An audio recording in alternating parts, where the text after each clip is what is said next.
Joining us now is the founder and vice president at Always On Energy Research, who is also one of the energy bad boys covering the subject on Substack. Isaac Orr, welcome to Victory News. Hi, thanks for having me. I really appreciate it. Okay, what's your reaction to HUD Secretary Scott Turner getting those Biden green energy regulations out of the way for home builders? I think it's a good idea. Frankly, we have a lot of people who are struggling to afford their housing right now, and adding green energy mandates that don't necessarily pay for themselves over the course of the home's life are not the way to make things more affordable, especially when you look at the cost of those mandates after you account for the fact that, okay, so if you have a $30,000 increase in the price of the home as a result of the mandate, when you look at what that amounts to over the life of the loan, it could be, double or triple the cost of that mandate. So ultimately, consumers understand that if there's an opportunity to save money by investing in their home and, getting these energy efficiency improvements, then they're going to do that. But if their windows are leaky, but they're not going to pencil out, maybe they just put up plastic or they live with it. So I think those types of regulations don't give the American people enough credit to kind of figure out what makes sense for them and their family. All right, HBO has a new climate change documentary entitled The Welcome Table, premiering next week. Take a look at this. We're about to take part in the greatest mass migration in human history. People from every continent have been displaced by climate change. The climate is changing beyond anything manageable. Now, this film makes the case for us to have open borders because 1 out of every 3 people will lose their home due to climate change. What's your response to that?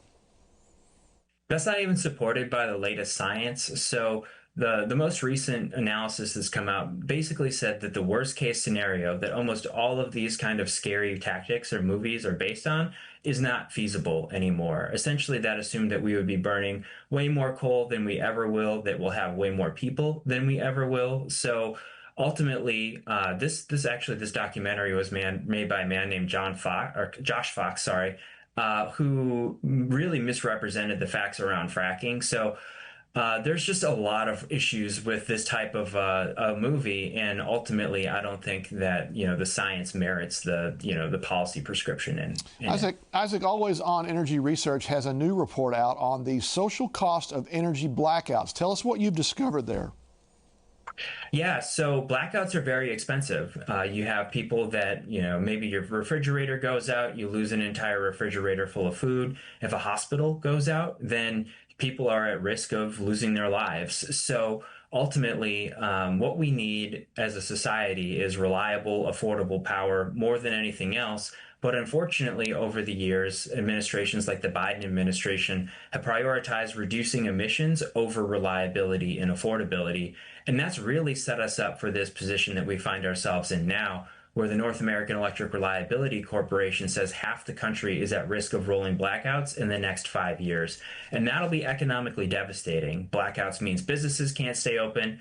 They lose revenue from, not being able to do their transactions. So it's ultimately a huge cost for the economy that the EPA has totally ignored for the last 20 years. And what we want to do is we want to provide a balanced metric to that in order to make sure we are weighing the costs of blackouts as well as the cost of emitting the marginal ton of greenhouse gases. All right, I got about 30 seconds left for this one. Senator Elizabeth Warren blamed data centers for raising people's electricity bills by as much as 267%. Are you buying that? And should Americans be fearful of new AI data centers in their community? Real quick.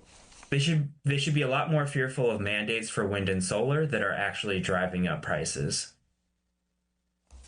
All right, real quickly, you answered that one quick enough. I want to ask you real quick about energy research and what you are doing there, Always On Energy Research. Yeah, right now we're working on it's actually really topical. It's called Blue States High Rates. We're going to be releasing profiles on all 50 states, basically showing what's causing the price increases that we've experienced. And on the 4th of July, America's birthday, we'll be releasing the profiles of the original 13 colonies. So check it out at bluestateshighrates.com. All right. For more of Isaac Orr's energy insights, visit aoenergy.org and check out the Energy Bad Boys on Substack. Isaac, it was great to have you with us here on Victory News today. Hey, it was great to be here. Have a great weekend. You too, sir. Mike? Tim, this week,